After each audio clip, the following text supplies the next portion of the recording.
Nous sommes encore dans l'évangile de Saint Luc et nous sommes ici.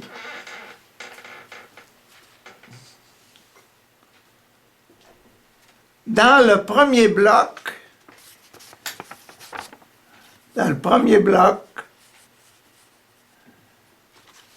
du sacrement de l'onction des malades, l'extrême onction. Et nous en sommes rendus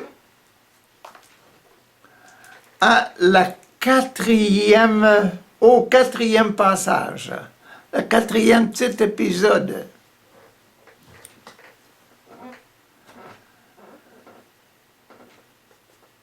Celle dans Saint Luc, c'est la confirmation. Confirmation. Jésus est présenté dans le temple. Confirmation que Jésus est né, il est baptisé. Pas encore baptisé par Jean-Baptiste, mais il a reçu le nom de Jésus. Jésus est présenté dans le temple. Puis, le moment vint pour Joseph et Marie d'accomplir la cérémonie de la purification qu'ordonne la loi de Moïse. Ils amenèrent alors l'enfant dans la ville de Jérusalem pour le présenter au Seigneur.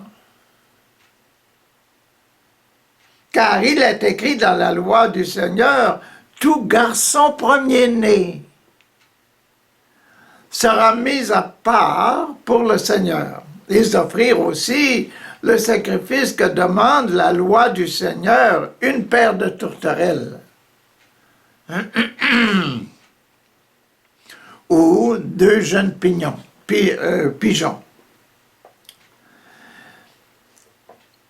Il y avait alors à Jérusalem un homme qui s'appelait Siméon. Cet homme était bon. Il respectait Dieu et attendait celui qui devait sauver Israël, le Messie. Le Saint-Esprit était avec lui et lui avait appris. Le Saint-Esprit avait appris à ce Siméon qu'il ne mourrait pas avant d'avoir vu le Messie envoyé du Seigneur. Il ne mourrait pas avant d'avoir vu le Messie. Siméon, prophète, déjà désigné par un message. Siméon, le prophète, a reçu un message qu'il doit le donner au monde. Dirigé par l'Esprit Saint, Siméon s'en alla dans le temple. Quand les parents de Jésus amenèrent leur petit enfant, afin d'accomplir pour lui ce que demandait la loi, Siméon le prit dans ses mains.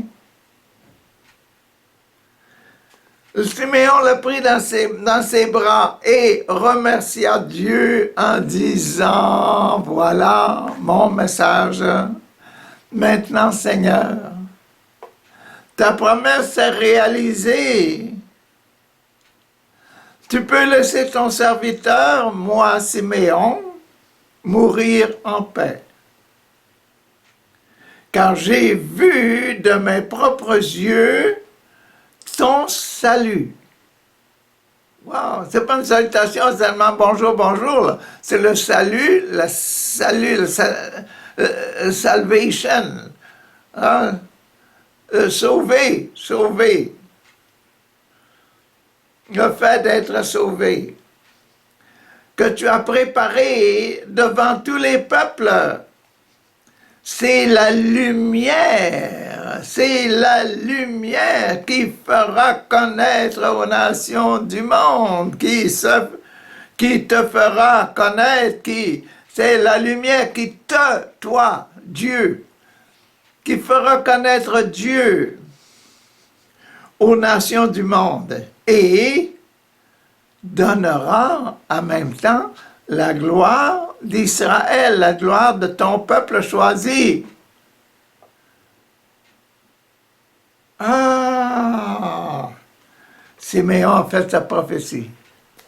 Voilà, c'est bien le centre, la confirmation de Siméon comme prophète. Je suis le prophète de Dieu. J'ai reçu un message et je le donne.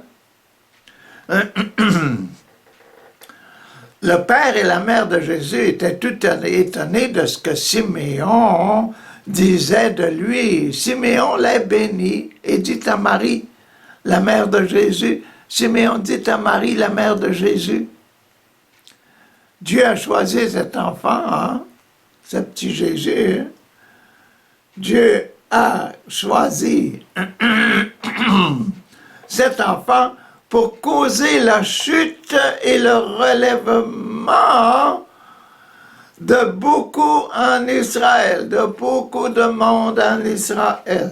Il sera un signe de Dieu auquel les hommes s'opposeront.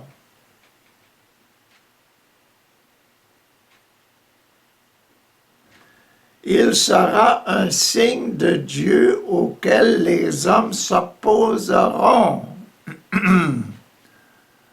Vous voyez hein, que, d'après Siméon, les martyrs, ça dure de loin, hein? Ça vient de loin, être martyr.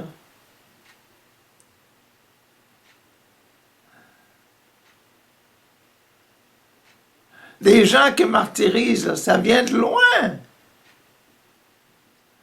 Les gens s'opposeront à quoi? À la parole de Dieu.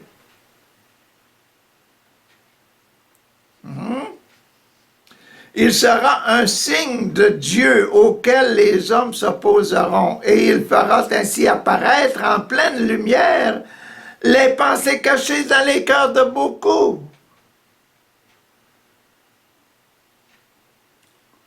Beaucoup sont hypocrites, ils ne livrent pas ce qu'ils pensent là. La bouche parle, mais elle ne dit pas la vérité, elle ne dit pas ce qui est caché. Ils sont hypocrites. Hein?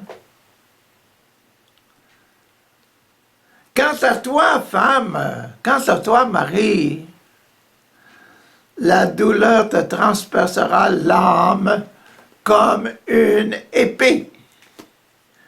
La douleur te transpercera l'âme comme une épée. Comme une épée. Et vous la voyez, l'épée. Vous la voyez, l'épée. Le poignard de Abraham pour immoler son fils Isaac. Isaac, le premier des enfants d'Abraham. L'enfant choisi. Et Dieu lui demande, sacrifie-le.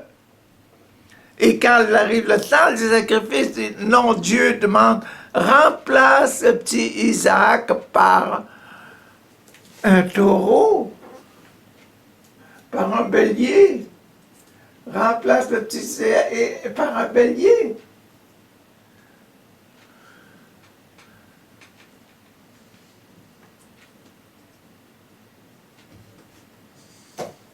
Remplace-le.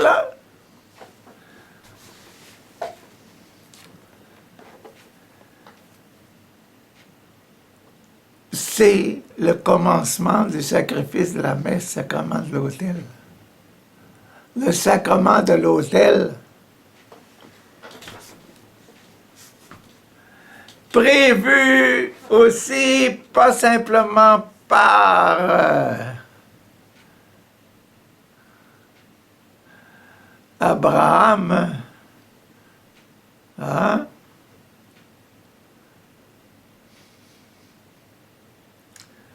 Pas simplement par Jésus, pas simplement, mais jusque dans le temps ancien, jusqu'à Abraham, par Jésus, le Saint-Esprit qui envoya le désir, la demande à Abraham, va, sacrifie ton fils. Et l'agneau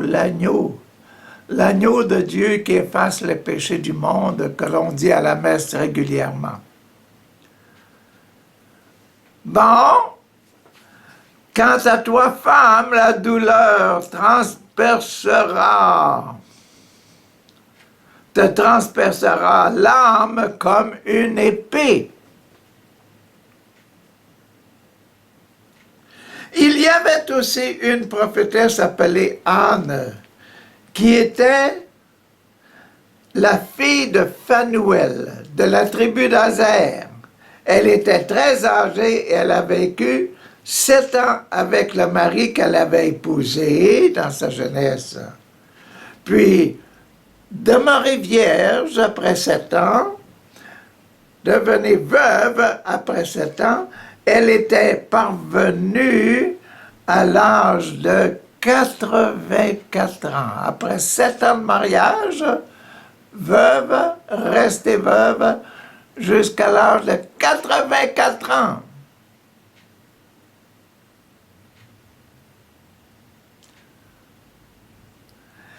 Elle ne quittait pas le temple, mais elle servait Dieu jour et nuit.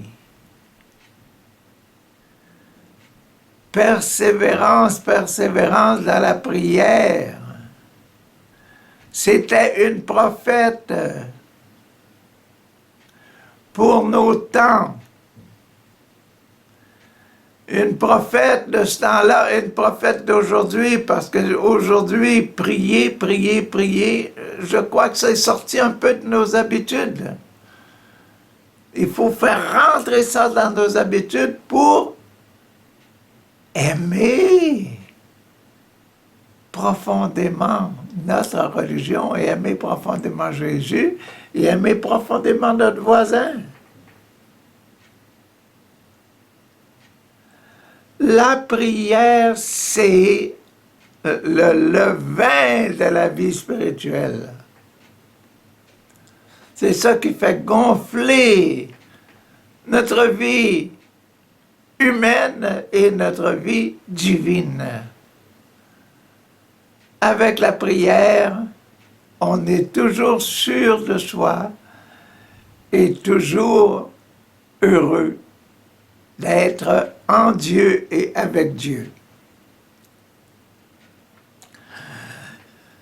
Elle arriva à ce même moment et se mit à remercier Dieu et elle parla de l'enfant Jésus à tous ceux qui attendaient que Dieu délivre Israël.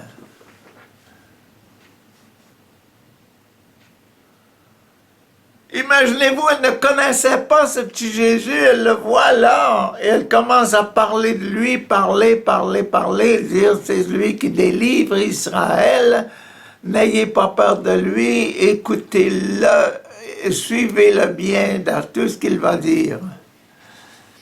Elle parlait de Jésus, je ne peux pas savoir ce qu'elle disait, mais elle a dit des choses et des choses. Une prophétesse, donc, une femme prophète, qui a reçu un message de Dieu. Donc, les messages là, sortaient de son cœur. Allez, dis-le. Comme les gens aujourd'hui dans les mouvements charismatiques là, qui parlent en langue. Ils ne savent pas ce qu'ils disent, mais ils savent ce qu'ils disent vient de l'Esprit Saint, et puis ça déboule, ça sort. Comme un flot. C'est beau à entendre, c'est beau à voir. Les chants et les prières en langue. C'est beau. Même si on ne comprend rien. Il peut y avoir des fois un traducteur quand c'est nécessaire pour le peuple qui assiste.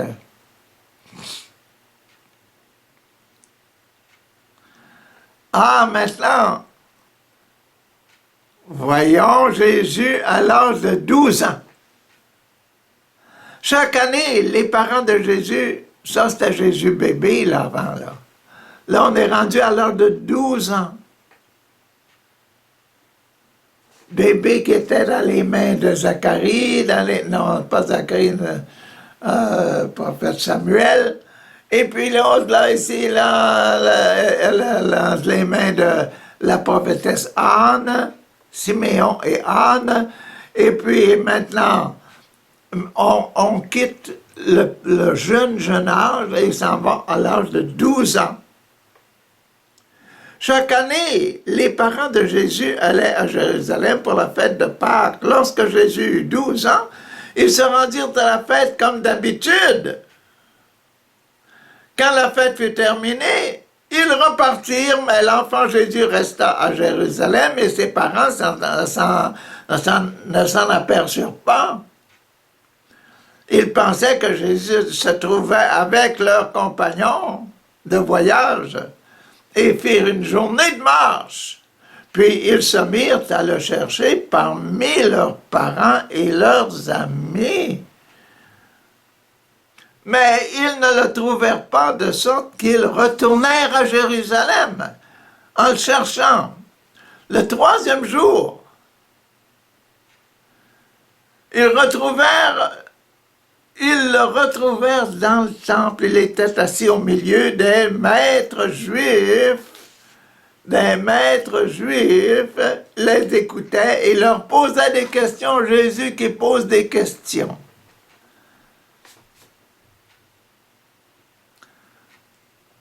Tous ceux qui l'entendaient étaient surpris de son intelligence et des réponses qu'il donnait.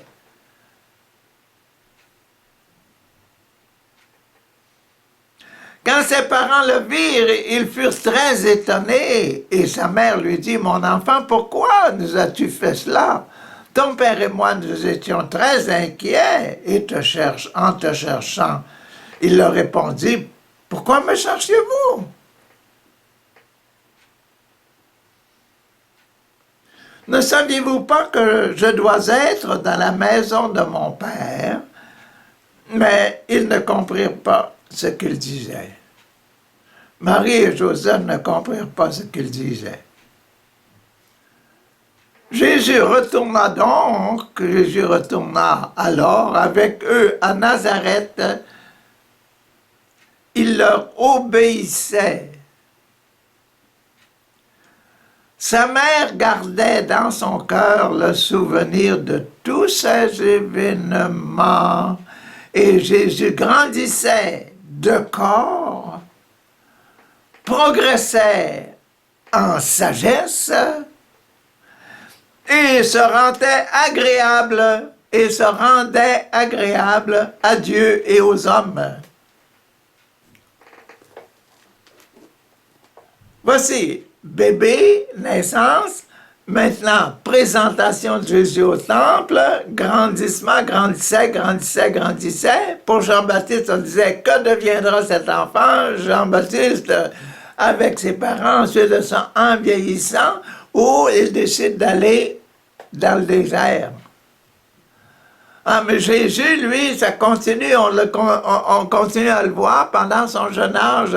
On le voit à la présentation au temple et on le voit à 12 ans.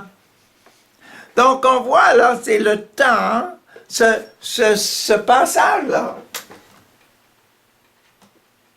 Ce groupe-là, dans le sacrement de la rémission des péchés, là, le sacrement de l'extrême-onction, là, la ligne numéro 5 à partir du haut, 1, 2, 3, 4, la ligne numéro 5 à partir du haut.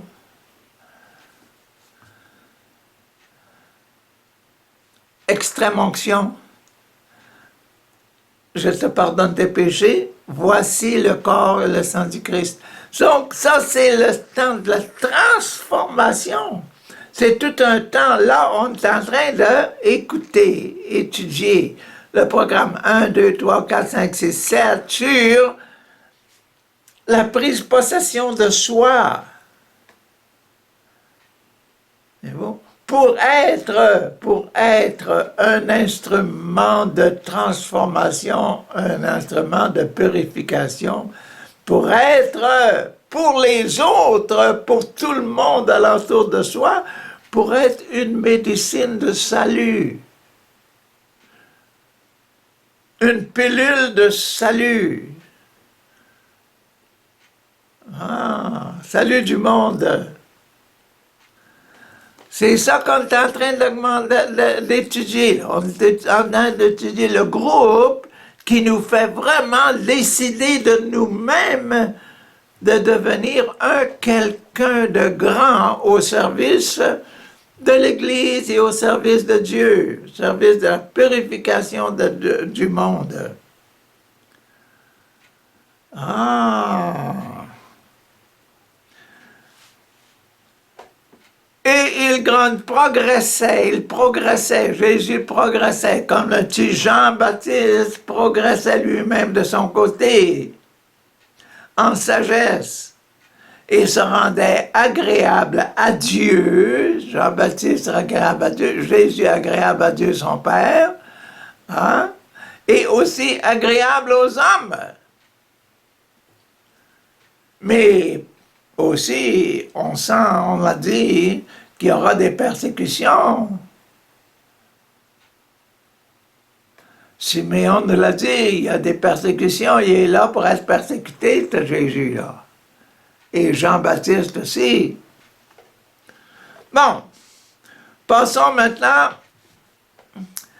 à la prédication de Jean-Baptiste. Faisons vieillir Jean-Baptiste maintenant. Jean-Baptiste a 30 ans. Et Jésus aussi va venir à l'âge de 30 ans. Qu'est-ce qu'on va voir maintenant? On les fait grandir, on les fait grandir. Ça, c'est le rôle du passage là, du groupe de 7 passages, 7 grands passages. Le groupe de purification. Comment se purifier? C'était la 5e année du règne de l'empereur Tibère, Ponce Pilate, qui était gouverneur de Judée. Hérode régnait sur la Galilée et son frère Philippe un peu sur le territoire de l'Iturée de Traconitide. Lysanias régnait sur Abilène. Anne et Caïphe étaient grands prêtres. Anne et Caïphe, les 2 grands prêtres. La parole de Dieu se fit alors entendre à Jean, fils de Zacharie, dans le désert. Et Jean se mit à parcourir toute la région voisine de la rivière du Jourdain. Il lançait cet appel. Changez de vie, faites-vous baptiser. Changez de vie, faites-vous baptiser. Dieu pardonnera vos péchés. Jean-Baptiste. Changez de vie, faites-vous baptiser. Jean-Baptiste. Dieu vous pardonnera vos péchés à cause de votre repentance.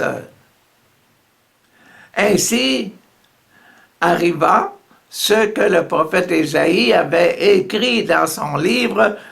C'est la voix d'un homme qui crie dans le désert, préparez le chemin du Seigneur. Voyez-vous ce Jean-Baptiste là qui est en train de se préparer, grandissant en âge de sagesse là? Bon, agréable aux hommes. Comment devenir agréable aux hommes?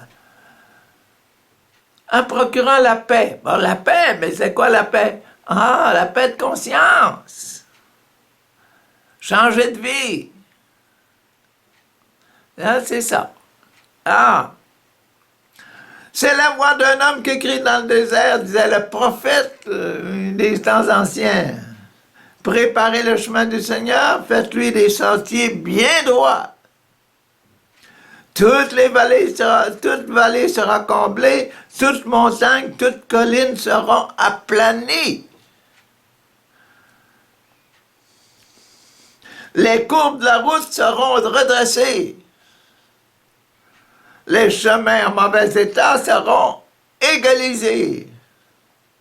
Et tout être humain verra complètement Dieu, verra complètement, tout être humain verra comment Dieu nous sauve.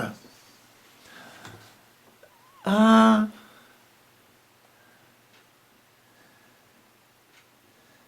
un gros message de prophète, hein? Un gros message, une grosse mission pour notre Jean-Baptiste. Ah! Des foules venaient,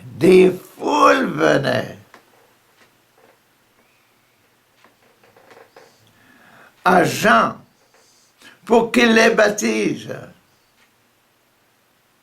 Des foules venaient à Jean pour qu'il les baptise. Il leur disait, bande de serpents. Est-ce que ça attire du monde, ça, de l'amour des gens? Bande de serpents.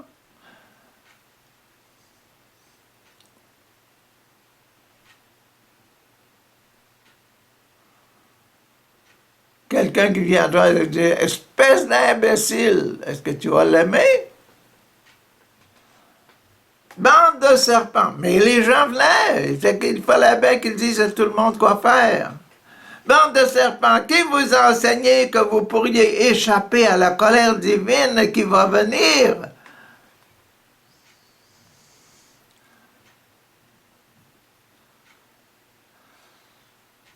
Quand la mort s'en vient pour quelqu'un, c'est la colère divine qui s'en vient, là, si tu es en état de péché. Mais c'est l'amour divin que tu vas revivre, que tu vas goûter quand tu vas mourir si tu es un obéissant à la parole de Dieu. Ah! Qui vous a enseigné que vous pourriez échapper à la colère divine qui va venir? Accomplissez des actes qui montrent que vous avez changé de vie. Vous voyez dans le groupe-là? Vous voyez dans ce groupe-là qui est en train, qui est sur le bord de la fin, là. C'est juste sur le bord de la fin de ce groupe-là, là. C'est le 7e passage, ça, là.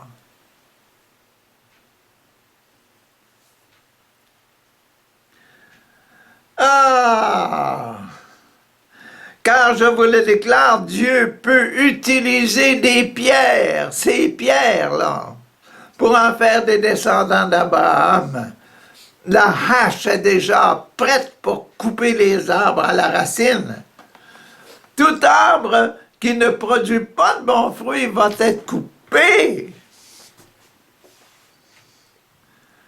Vous voulez devenir saint, votre programme de vie, notre programme qu'on est en train d'étudier, le programme de notre vie spirituelle, il faut qu'elle s'ajuste, il faut que vous l'ajustiez. Il faut que chacun se purifie. Celui qui ne se purifie pas, malheur à lui, comme dit Saint Luc, malheur à toi.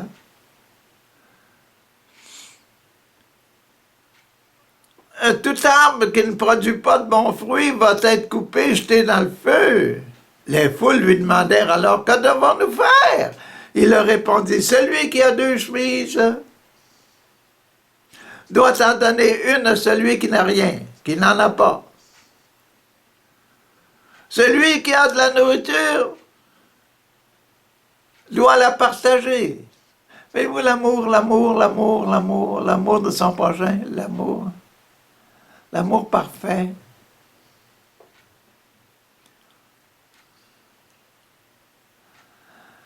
Des collecteurs d'impôts vinrent aussi pour être baptisés et demandèrent à Jean, « Maître, que devons-nous faire? » Il leur répondit, « Ne faites pas payer plus que ce qu'ordonne la loi. Soyez juste. Demandez seulement ce qu'ordonne la loi. » Les soldats lui demandèrent également, « Et nous, que devons-nous faire? » Il leur dit, « Ne prenez l'argent à personne, ne prenez d'argent à personne par la force ou en portant de fausses accusations. Mais contentez-vous de votre salaire, de votre solde. Ah, la pureté du cœur. Comment en arriver à la pureté, à la purification personnelle? C'est chacun de nous qui doit devenir pur avant de entrer dans le ciel. Chacun.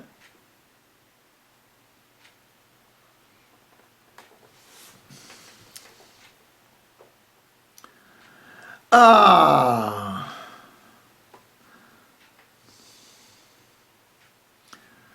Le peuple attendait avec plein d'espoir. Le peuple attendait plein d'espoir. Chacun pensait que Jean était peut-être le Messie.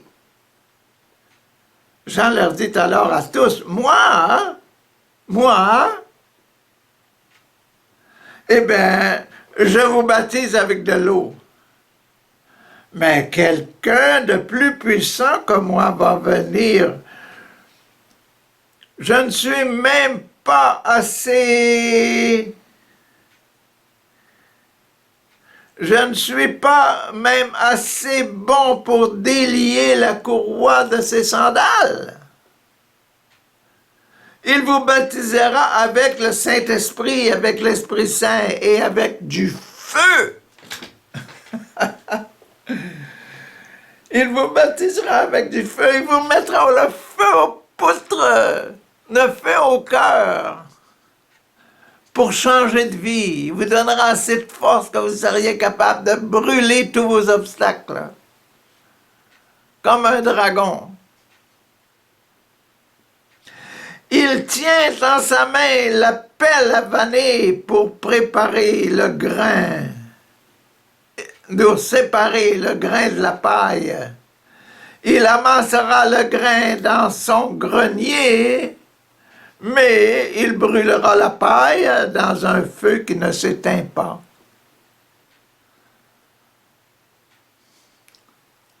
Être grain, être plein de levain, devenir un bon pain, hein? Il y a une graine qui a du germe de vie, un grain plein d'amour, hein?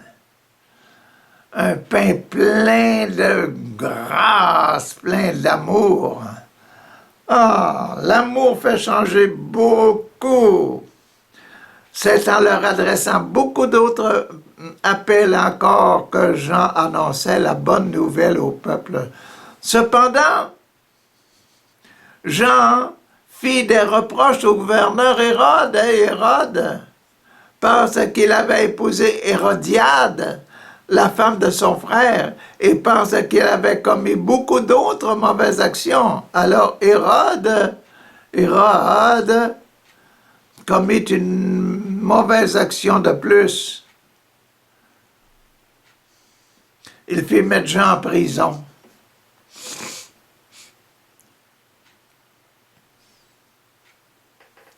Après que tout le peuple eut été baptisé par Jean, après tout le peuple a été baptisé par Jean, Jésus fut aussi baptisé à son tour. Pendant qu'il priait, après son baptême, là, il sort de l'eau, il se met à prier. Le ciel s'ouvrit, le Saint-Esprit descendit sur lui, sous une forme corporelle, comme une colombe. Ce qu'on a vu dans Saint Jean. Une voix se fit entendre du ciel.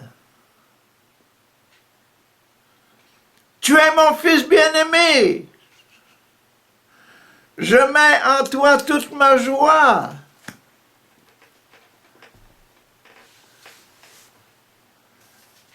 Et c'est ça qui est la fin du premier petit groupe là.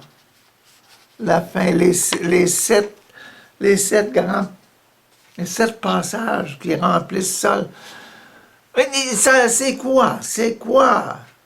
Parce que ça, c'est le cran d'arrêt, du poignard.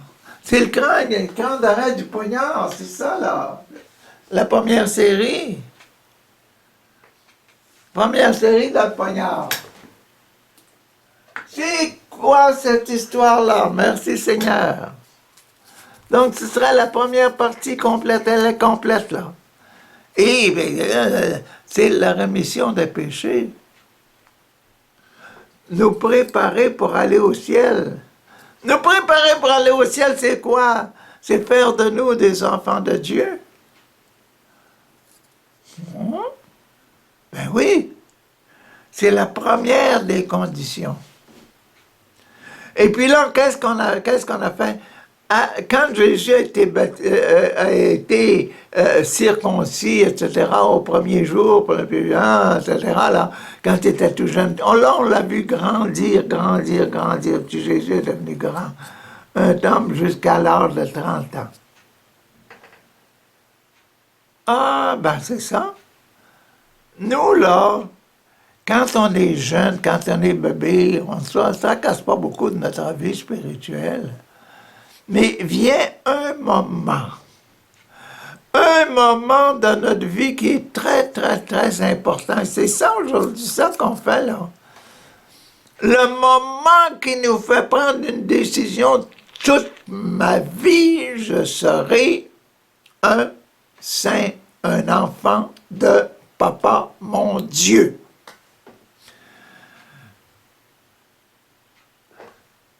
C'est la même chose pour Jean-Baptiste, c'est la même chose pour Jésus.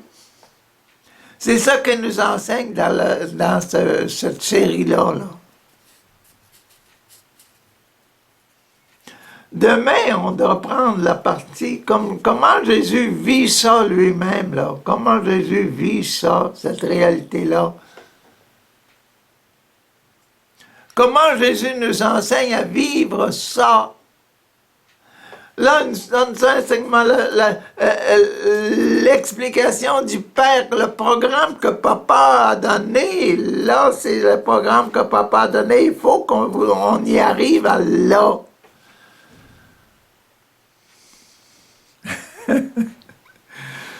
C'est ça, là, il faut qu'on arrive à la sanctification, à la purification, à changer notre vie, à la décision personnelle de changer notre vie. C'est ça qu'il y a dans le poignard, la première série.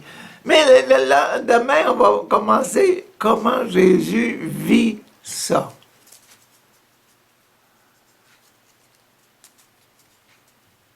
Vous êtes prêts à commencer? Bonne journée!